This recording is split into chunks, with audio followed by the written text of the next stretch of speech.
আলহামদুলিল্লাহ আমরা Dhaka medical college এবং বার্ন ইউনিটে ঘুরে ঘুরে দেখেছি। প্রত্যেকটা পেশেন্টের কাছে আমরা গিয়েছি, উপদেষ্টা মহোদয় ছিলেন, সাজিদ ভাই ছিলেন, আমরা অন্যরা ছিলাম। যেটা আপনারা একটু আগে শুনেছেন যে আসন্না ফাউন্ডেশন চ্যারিটেবল অর্গানাইজেশন, আমরা আমাদের নিজস্ব যে তহবিল আছে সেই তহবিল থেকে কোনো প্রকার পাবলিক ডোনেশন নেওয়া ছাড়া আমাদের নিজেদের কোনো সমস্ত প্রজেক্টগুলোকে এই মুহূর্তে স্টপ করে দিয়ে এই প্রজেক্টকে আমরা সর্বোচ্চ প্রায়োরিটি দিয়ে কাজ করছি। ভাবে আমাদের মাধ্যমে হোক বা অন্য যে কোনো মাধ্যমে হোক তাদের পাশে দাঁড়ান, তাহলে আমরা বিশ্বাস করি যে তারা সেই মনোবলটি পাবে এবং আল্লাহর রহমতে দ্রুত সুস্থ হয়ে উঠবে।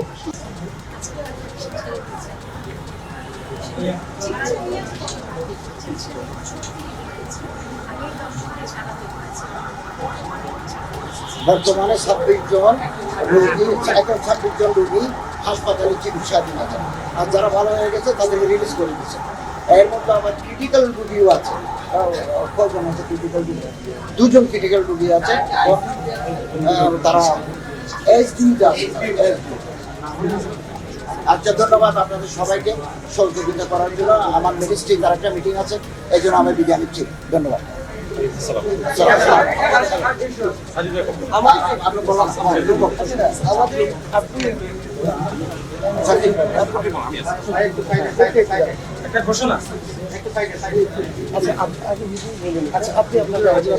আলহামদুলিল্লাহ আমরা ঢাকা মেডিকেল কলেজ এবং বার্ন ইউনিটে ঘুরে ঘুরে দেখেছি। প্রত্যেকটা পেশেন্টের কাছে আমরা গিয়েছি, উপদেষ্টা মহোদয় ছিলেন, সাজিদ ভাই ছিলেন, আমরা অন্যরা ছিলাম। যেটা আপনারা একটু আগে শুনেছেন যে আসন্না ফাউন্ডেশন চ্যারিটেবল অর্গানাইজেশন, আমরা আমাদের নিজস্ব যে তহবিল আছে সেই তহবিল থেকে কোনো প্রকার পাবলিক ডোনেশন নেওয়া ছাড়া আমাদের নিজেদের কোনো সমস্ত প্রজেক্টগুলোকে এই মুহূর্তে স্টপ করে দিয়ে এই প্রজেক্টকে আমরা সর্বোচ্চ প্রায়োরিটি দিয়ে কাজ করছি। কারণ হসপিটালগুলোতে যে দৃশ্য, এই দৃশ্যগুলো যদি কেউ নিজের চোখে না দেখে সে আসলে কোনোভাবে অনুমান করতে পারবে না যে ভয়াবহতা কোন পর্যায়ে পৌঁছেছে। এই মাত্র আমরা বার্ন ইউনিটে একটা এলজিউতে একজন পেশেন্টকে দেখে আসলাম। তার মুখাবরা দেখার পর নিজেকে কন্ট্রোল করা খুবই কঠিন। তার চোখ ছাড়া এই পুরো জায়গাটা জাস্ট গর্ত হয়ে আছে, পুরো জায়গাটা গর্ত হয়ে আছে, মানে চোখ ছাড়া আর কিছু একটা চোখ তাও মনে হয় আছে, আর পুরো জায়গাটা একটা ভয়ঙ্কর গর্ত হয়ে আছে। তো আলহামদুলিল্লাহ আমরা এর আগে সাজিদ ভাই এসেছেন, এই পেশেন্টেরই আগের অবস্থার তুলনায় এখন অনেক ভালো। এটা হলো একটা আনন্দের সংবাদ যে তাদের খুব প্রপার ট্রিটমেন্টের মাধ্যমে তারা সুস্থ হয়ে উঠছে। আমরা ফাউন্ডেশন থেকে 5 কোটি টাকা ইতিমধ্যে আলহামদুলিল্লাহ খরচ করেছি। আরও 5 কোটি টাকা আমরা আমাদের অন্যান্য প্রজেক্টগুলোকে সংকুচিত করে হলেও এখানে আমরা খরচ করছি। এবং শুধু আমরা নয়, আমার মনে হয় যে সারা দেশের মানুষ তাদের সাথে আছে। আমি বিভিন্ন জায়গায় গিয়েছি, সাধারণ মানুষ তাদের জন্য বিচলিত, সবাই দোয়া করছে। আমরা আশা করবো যে তারা খুব দ্রুততার সাথে সুস্থ হয়ে উঠবেন এবং ইনশাআল্লাহ তারা স্বাভাবিক জীবনে ফিরে আসবেন এবং শেষ পর্যন্ত তাদের পাশে সারা দেশের সর্বস্তরের মানুষ, বিশেষ করে আলেম সমাজ, মসজিদ, মাদ্রাসা থেকে তারা অনবরত তাদের জন্য দোয়া করে দিচ্ছে। আমি আমার শেষ করে দিই। আচ্ছা, আমাদের বৈষম্য বিরোধী ছাত্র আন্দোলনের পক্ষ থেকে আজকে এই স্বাস্থ্য বিষয়ক একটি উপকমিটি করা হয়েছে। কারণ আমরা দেখছি যে লেভেলে আসলে তদারকি নির্দিষ্ট কিছু ক্ষেত্র থেকে বা সরকারের জায়গা থেকে হওয়া প্রয়োজন, সেই জায়গায় কিছু মিসম্যানেজমেন্ট হচ্ছে। পাশাপাশি আমরা দেখছি যে বিভিন্ন জায়গায় স্টুডেন্টের নাম করে হোক, সমন্বয়ক সমন্বয়কের নাম করে হোক, বিভিন্ন জন আসলে এসে একটা এমন একটা পরিবেশ সৃষ্টি করছে যেটা আসলে ইনফেকশনের সম্ভাবনা ক্রিয়েট করছে। সেই জায়গা থেকে আমরা স্বাস্থ্য বিষয়ক একটি উপকমিটি করেছি, যেটা সরাসরি আমাদের স্বাস্থ্য মন্ত্রণালয়ের সাথে একসাথে কাজ করবে এবং আজকে থেকে এই কাজটি শুরু হবে। পাশাপাশি আমরা যারা রয়েছি বৈষম্য বিরোধী ছাত্র আন্দোলনের, তারা আমরা আমাদের জায়গা থেকে যতটুকু পর্যবেক্ষণ করার, যতটুকু তথ্য যেই জায়গায় দেওয়ার, কিংবা একটি প্রেশার গ্রুপ হিসেবে যে কাজটুকু করার আমরা সেই কাজটুকু করছি এবং করব। আরেকটি জিনিস আপনাদেরকে জানিয়ে রাখি, সেটি হচ্ছে যে এই যে আজকে আসন্না ফাউন্ডেশন এগিয়ে এসেছেন এবং তারা আমরা আশা করছি যে তারা 10 কোটি টাকার একটি যে ফান্ড, সেটি আসলে আমাদের যে আহত ভাই বোনেরা তাদের জন্য নির্ধারণ করেছেন, এটি আরো বাড়তেও পারে। সেই জায়গা থেকে বাংলাদেশে আসলে অসংখ্য ব্যক্তি রয়েছে যাদের এমন একটি ফান্ড ডোনেট করার অ্যাবিলিটি রয়েছে। তো জাতির এই দুর্যোগপূর্ণ সময়ে তারা যদি এগিয়ে না আসেন তাহলে আসলে কখন আসবেন তারা, এই প্রশ্নটি আমরা ছুড়ে দিতে চাই। সেই জায়গা থেকে আমরা মনে করি এটি আসলে প্রচার প্রসারের কোনো জায়গা নয়, এটি হচ্ছে নীরবে কাজ করার জায়গা। আমি সে সকল মানুষদেরকে অনুরোধ করব, আপনারা যদি এগিয়ে আসতে চান আমাদের সাথে আপনারা যোগাযোগ করুন। আমরা জাস্ট কানেক্টর হিসেবে ওই রোগীদের সাথে যাদের এই ফান্ডটি প্রয়োজন তাদের সাথে আপনাদেরকে কানেক্ট করিয়ে দিব।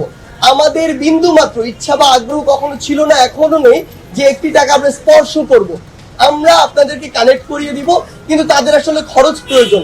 সরকার থেকে যেটি আসবে সেটি কিছুটা সময় প্রয়োজন, কারণ তাদের কিছু প্রসেস রয়েছে। আবার সেটি কিন্তু একটি নির্দিষ্ট ফান্ড, একটি মানুষের পরিবার রয়েছে, উপার্জনক্ষম যে ব্যক্তিটি হসপিটালে, সে বাদ দিয়ে বাকি মানুষগুলো রয়েছে, কিংবা এখান থেকে যাওয়ার পরে পোস্ট যে সিচুয়েশন, ওই সিচুয়েশনে সুস্থ হয়ে উঠতে একটি লম্বা সময় প্রয়োজন। এই সময় ওই মানুষগুলোর কিন্তু লম্বা একটি ব্যয় প্রয়োজন। ওই গরিব মানুষগুলো ঋণ করে এই ব্যয়টি কিংবা ধার করে এই ব্যয়টি বর্তমানে চালাচ্ছে।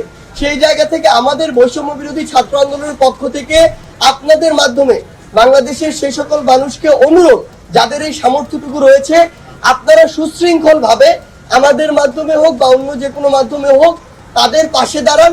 তাহলে আমরা বিশ্বাস করি যে তারা সেই মনোবলটি পাবে এবং আল্লাহর রহমতে দ্রুত সুস্থ হয়ে উঠবে। সমন্বয় করেছে আবেদন টাকা না দেয়, তারা নিজেদের চ্যানেলে কারো এনজিওর মাধ্যমে বা যাই করে সমন্বয় করেছেন কিন্তু তারা কোনো টাকা না দেয়। আচ্ছা, আরেকটি জিনিস যেটি আমরা আসলে গত 2 দিন লক্ষ্য করেছি, 2টি জায়গা আমরা দেখেছি, সেটি হচ্ছে যে সমন্বয়ক সহ সমন্বয়ক পরিচয়ে বেশ কিছু মানুষ আসলে কিছু টাকা কালেক্ট করছে।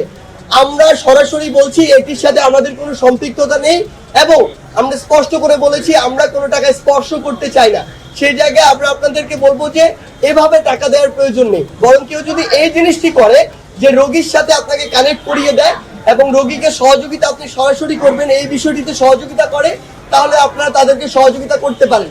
আরেকটি আপনাদেরকে অনুরোধ, আমি প্রত্যেকবার প্রেস ব্রিফিং এটি বলি যে আমাদেরকে এটি মনে রাখতে হবে যে আমরা একটি সহযোগিতা করতে গিয়ে বা কিছু ছবি তুলতে গিয়ে যদি একজন রোগী ইনফেক্টেড হয়ে যায় বা ফার্দার তার এই অবস্থা আরো গুরুতর হয়, তাহলে আলটিমেটলি লাভের চেয়ে আমার ক্ষতি বেশি হয়ে গেল। সেই জায়গায় ওই হাইজিনটা মেনটেন করার জন্য আমাদের যত দূর সম্ভব প্রশাসনকে সহযোগিতা করে এবং তাদের নির্দেশগুলো মেনে আমাদেরকে চলতে হবে।